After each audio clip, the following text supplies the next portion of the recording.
In this new unit, we're going to start looking at computational thinking. Some elements that you're going to see in this unit are really important, particularly for your project. Today, we're going to be looking at the need for abstraction. Here is our new PLC.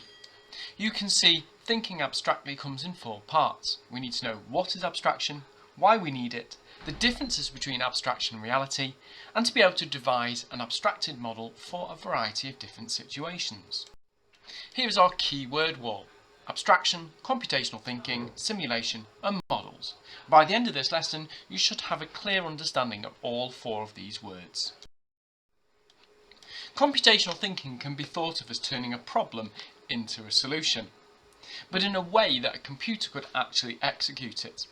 And the Vice President, Jeanette Wing from Microsoft Research, said computational thinking involves solving problems, designing systems and understanding human behaviour by drawing on the concepts fundamental to computer science.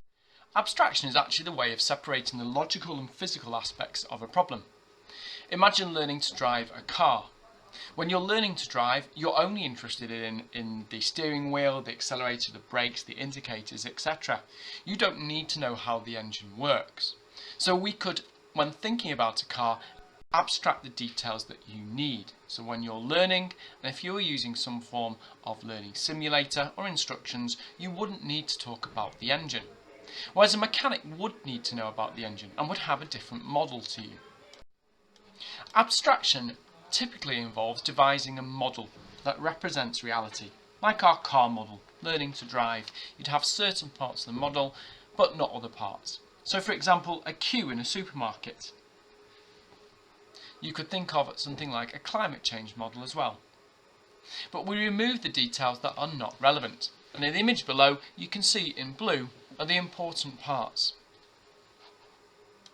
So we've got to be careful about the difference between abstraction and reality. Abstraction is not the real version and does have elements missing.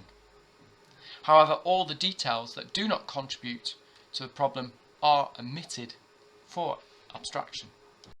There are lots of different examples of abstraction in practice, and we'll see these every day. And over the next few slides, we're going to have a look at images of London and the London Underground to think about how abstraction has been used in each of them. In the top image, you can see a satellite view of London. You can see the River Thames flowing through the middle. There's no abstraction in this image. From a camera, this is reality. If we look at the image below, this is a map of London. It shows the main roads, and you can still make out the River Thames going through the centre. It does have some other information, such as parks and Greenland, and it also has the type of road. So the different types of road are in different colours. But it has left off other information. Other information which would not be needed on a map of this scale. And when thinking about an abstracted view, you need to think about the purpose. So what's its purpose? And for this example, you'd think of like a road map from getting from A to B. Here are 2 abstracted views of the London Underground. The top view is an abstracted view of the London Underground, but as the station sits actually geographically. And below that is a slightly different model. It's a model where all the lines have been put into a position which is more user-friendly. So we've actually abstracted the geographical information, which we said is not that important.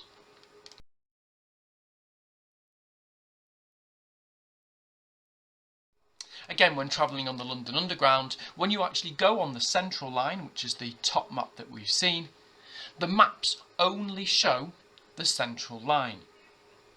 There would be places around the station, probably where you could see the full map, but on all the stations and the trains, you'd just see this map. This is because at that point when you're travelling along that line, this is the important information for you. When you go onto a station, you could either go eastbound or westbound. At that point, it abstracts it even further to only show the stations which you will meet as you go along your journey. In reality, there could be hundreds of different abstracted maps and views of a model, such as London. I want you now to go and complete the following task. This can be found on Google Classroom. You've got 5 more maps of London. For each one, I want you to suggest how abstraction has been used, what information has been included, and why was that information needed. To give you a different view and a different version of an abstracted map, here is a scuba diving map. This abstracted map shows rocks for divers, so people who are scuba diving. It shows the heights of the rocks so that they can navigate their way around the sea floor. We can think of problem abstraction. This involves removing details until the problem actually reduces itself to one that has been solved or could be solved. We need to get to that point so we can actually start making a model. So if you think about it, a lot of these problems have been problem abstracted, such as ocean floor mapping, a map of the country, fingerprint technology, iris scanning, footprints, etc. Another very simplified version of abstraction. What do all these dogs have in common? And what are the specific characters that they don't? Hopefully this should be really simple for you, but you should have come up with some similar answers. For example, a dog, both would generally have ears, legs, bark, fur, a tail, etc. However, some of the differences would be colours of eyes, size, breed, etc. These are things you couldn't abstract. We also need to understand modelling and simulation. When we abstract, quite often we're doing that to form a model or a simulation.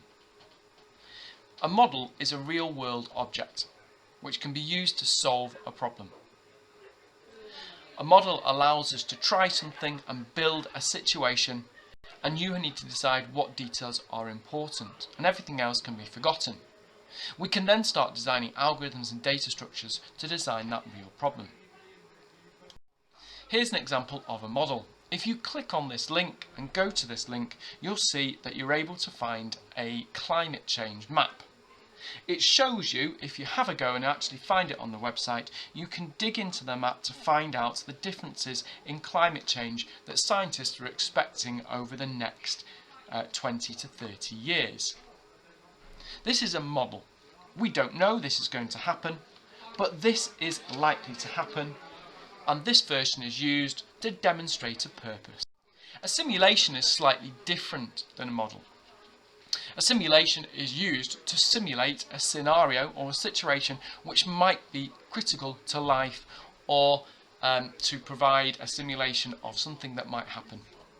So, for example, people create simulations of tsunamis. If there was to be an earthquake in certain areas of the world, what would happen? And how could we protect against that? Simulators are also used to train people, such as flight pilots. If you're a pilot, you might have your pilot's license, but there might be numerous different aeroplanes that you have to fly. Models and simulations are built so that pilots can train on certain types of aircraft. And this is common practice in aviation. There is a video here to show you an example of some of the simulations. You've now got a choice. You can either do Group 1 or Group 2. For each of these, read through the scenario and try and explain how abstraction has been used to develop the game. Here is the second scenario. Remember, you only need to complete one of these scenarios, illustrating why abstraction is used. Rightmove, and the link to the website at the bottom, is a website where you can buy new houses. When you go on it, you can actually see floor plans of a house. This is an abstracted view of our house and shows the layout. Have a think, why do you think this is useful? Why would you not need to include extra information such as the layouts of the beds and the layouts of the furniture? Hopefully you've come up with the ideas that when you're selling a house and you move in, you're going to decide on the layout of the furniture yourself. And that's not important. The most important thing for you is to think about the layout of the rooms and your actual space. So we've abstracted that information on this website. Try creating an abstracted version of your house with a floor plan. You've got a final task on worksheet 1. Try tasks 1 and 2 to complete this.